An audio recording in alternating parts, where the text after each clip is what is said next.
Hi, I am Mohammad Shoaib. Welcome to the complete series of English tenses. आज इस video में हम बात करने वाले हैं कंप्लीट टेंस सीरीज पार्ट 1 की, जिसमें हम बात करेंगे प्रेजेंट इंडेफिनिट टेंस की।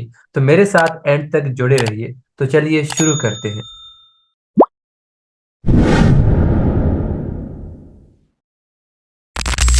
तो what is present indefinite tense? Present indefinite tense also known as simple present tense. इसको हम दूसरे नाम से भी जानते हैं, सिंपल प्रेजेंट टेंस के नाम से।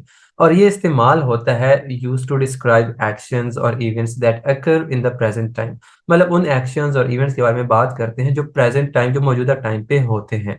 लेकिन सवाल ये पैदा होता है कि हमने इस टेंस को आइडेंटिफाई कैसे करना है कि ये वेदर प्रेजेंट इंडेफिनिट टेंस है या नहीं। तो चलो मैं आपको उसके बारे में बताता हूँ।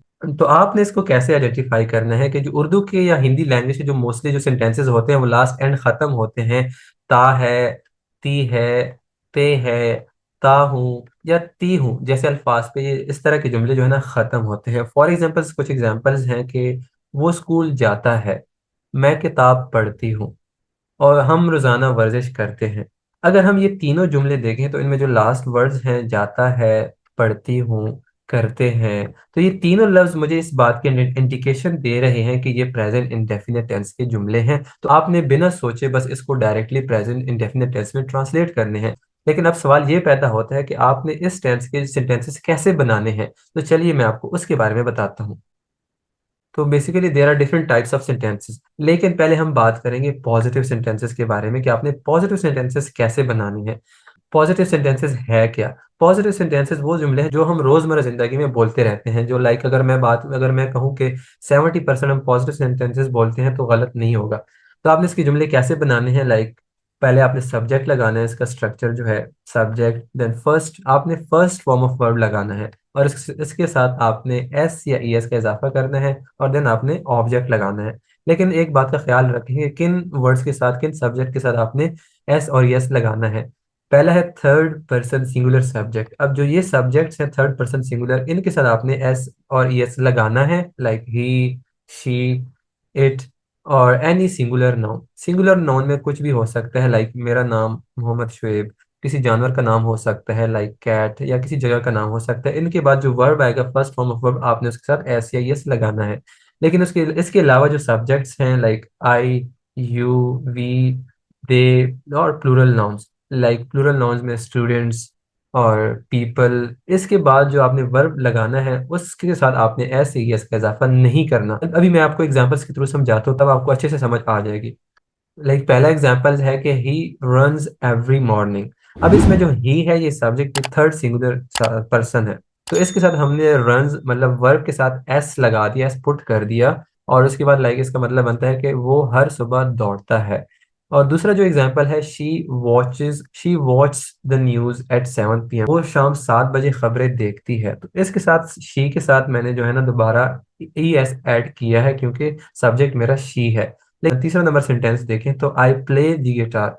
तो इससे यहाँ पर आई के साथ मैंने कोई एस एस इस ऐड नहीं किया। इसका मतलब है कि मैं गिटार बजाता हूँ। और जो 4 नंबर एग्जांपल्स है, दे ट्रैवल ऑफन, कि वो अक्सर जो है ना सफर करते हैं। तो यहाँ पर भी दे के साथ मैंने वर्ब के साथ कोई जो है ना एस और यस ऐड नहीं किया है। जिस तरह कि मैंने पीछे बताया कि इन सब्जेक्ट के साथ आपने वर्ब के साथ एस और यस ऐड नहीं करना, लेकिन इसके अलावा जो होते हैं आपने थर्ड सिंगुलर पर्सन जो सब्जेक्ट होते हैं उसके साथ आपने एस और यस लगाना है।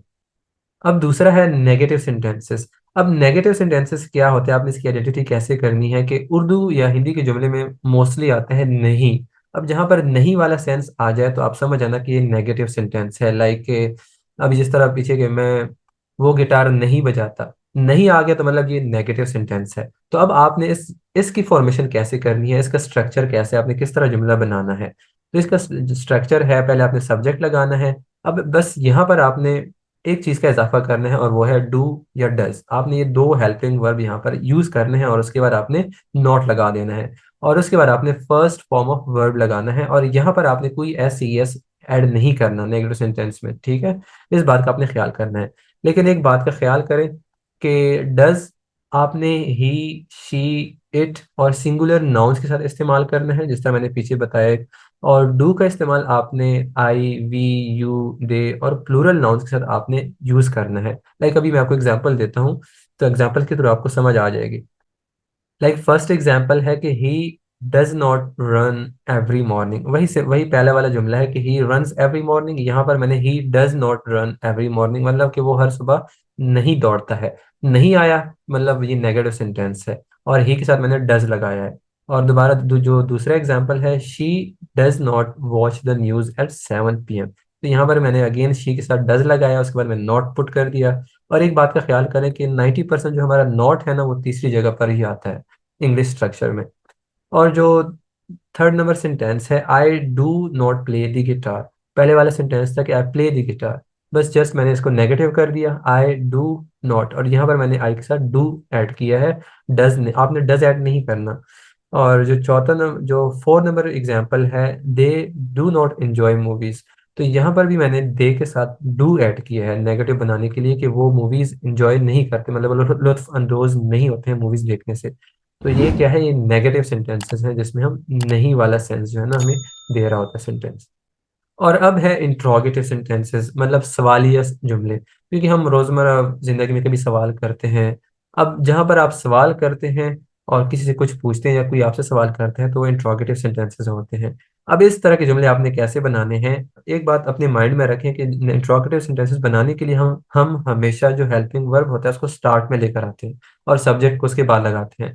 तो इसमें भी हमने वही टेक्निक अप्लाई करनी है।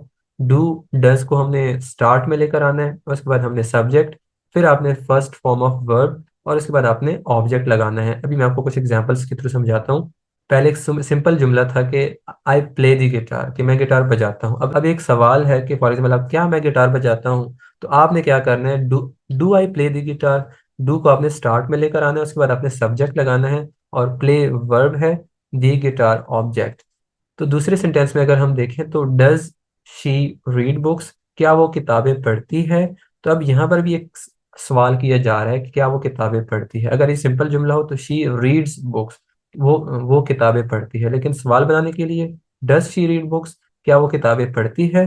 तो ये हमारे क्या है, एग्जाम्पल्स हैं इंट्रोगेटिव सेंटेंसेस के। लेकिन एक बात का ख्याल रखें कि जिस तरह मैंने पहले बताया, नेगेटिव में डू का कहाँ इस्तेमाल करना है, किन सब्जेक्ट के साथ, और डज का आपने उसी के अकॉर्डिंग सब्जेक्ट पुट करने हैं। अब है double interrogative sentences. Mostly student इसमें कंफ्यूज होते हैं कि डबल इंट्रोगेटिव कौन से होते हैं। ये कुछ भी नहीं होते, इसमें हम सिर्फ WH क्वेश्चन जो होते हैं, जो क्वेश्चन वर्ड होते हैं, हम उनको लगाते हैं स्टार्ट में, बिगिनिंग में। अब for example like where, what, when, अब ये सारे वाई, हु, ये सारे क्या है, WH क्वेश्चन वर्ड्स हैं। अब डबल इंट्रोगेटिव सेंटेंसेस कौन से होते हैं, जिसमें हम WH क्वेश्चन का इस्तेमाल करते हैं वर्ड्स का। और ये आपने कैसे बनाना है, इसका स्ट्रक्चर, कि WH क्वेश्चन वर्ड को आपने स्टार्ट में पुट कर देना है, और उसके बाद आपने हेल्पिंग वर्ब जो डू डज होगा ये लगाना है। उसके बाद आपने सब्जेक्ट, वही बस रिमेनिंग स्ट्रक्चर सेम रहेगा, base form of verb then object और क्वेश्चन मार्क। लेकिन अभी मैं आपको एग्जांपल्स के थ्रू समझाता हूँ, फिर आपको समझ आ जाएगी। फॉर एग्जाम्पल फर्स्ट एग्जाम्पल है कि वेयर डज शी वर्क, वो कहाँ पर काम करती है। तो अब यहाँ पर अगर मैं सिंपली ये जुमला बनाऊं ना, तो इस तरह बन सकता है, मतलब कि simple interrogative sentence, does she work, क्या वो काम करती है। लेकिन अब मैं एक उसके प्लेस के बारे में पूछता हूँ, कहाँ वो काम करती है, तो मैंने उसके लिए एक WH क्वेश्चन का वर्ड इस्तेमाल किया है कि वेयर डज शी वर्क। अब इसमें जो वेयर है ये WH क्वेश्चन वर्ड है, उसके बाद डज जो है ये हमारा हेल्पिंग वर्ब है, और शी सब्जेक्ट, और उसके बाद मेरा वर्ब आ गया। तो आपने इस तरह के जो सेंटेंसेस हैं वो बनाने हैं। और जो दूसरा एग्जांपल है कि व्हेन डू दे अराइव, अब इसमें when again WH question word है, व्हेन डू दे अराइव, वो कब पहुंचते हैं। अगर आप सिंपली इसका क्वेश्चन बनाओगे like simple simple interrogative, do they arrive, क्या वो पहुंचते हैं। लेकिन डबल इंट्रोगेटिव के लिए जब आप टाइम के बारे में लाइक आप पूछना चाह रहे हैं कि व्हेन डू दे अराइव, वो कब पहुंचते हैं, like you are asking about the time, के मतलब किस टाइम वो पहुंचेंगे, तो आप उस चीज के लिए क्या इस्तेमाल करते हो, WH क्वेश्चन लाइक व्हेन। तो व्हेन डू दे अराइव, वो कब पहुंचते हैं। अब है इम्फेटिक सेंटेंसेस। अब इम्फेटिक सेंटेंसेस क्या होते हैं, इम्फेटिक का मतलब होता है जोर देना। मोस्टली स्टूडेंट कंफ्यूज भी होते हैं कि हम पॉजिटिव सेंटेंसेस में जो सिंपल जुमले होते हैं हम उसमें डू डज का इजाफा नहीं करते हैं, मतलब उसमें हम वो ऐड नहीं करते हैं, बोलते नहीं है।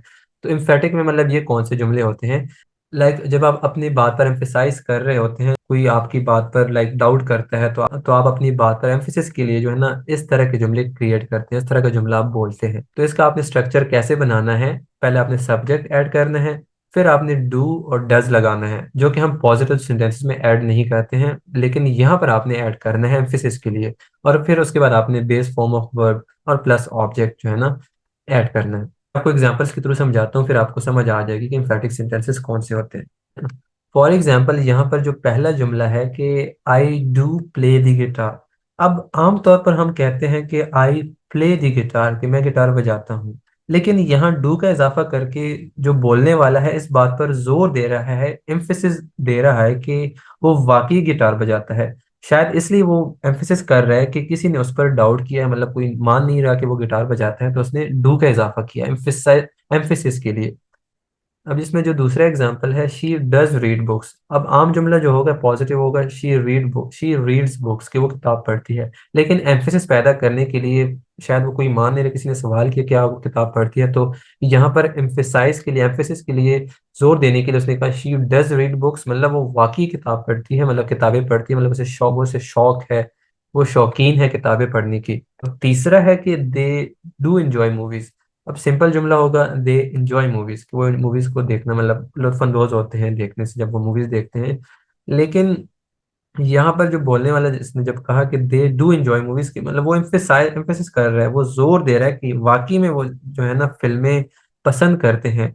शायद इसलिए कि किसी ने उसका ये शौक ना माना हो, मतलब किसी के सामने उसने कहा हो तो वो ना माने के, तो उसने एम्फेसिस देने के लिए कहा कि they do enjoy movies, like emphasise, वही बात के जोर देने के लिए, मतलब एम्फेसिस के लिए। Okay, that was all about present indefinite tense.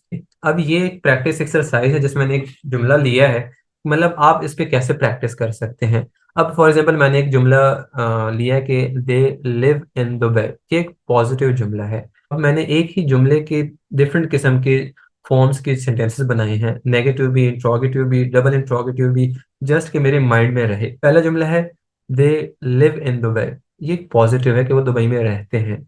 Negative मैंने क्या बनाया है कि मैंने डू और डस का इस्तेमाल किया, लेकिन यहाँ पर दे आया है तो मैंने उसके साथ डू लगाया है, डू नॉट। अब डोंट जो है कंट्रैक्टेड फॉर्म है, वर्जन है डू नॉट का।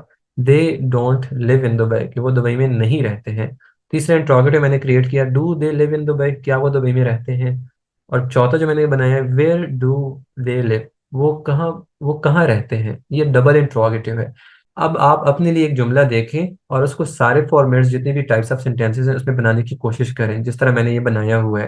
Thank you so much for watching till the end, and please don't forget to like and subscribe the channel. See you in next video.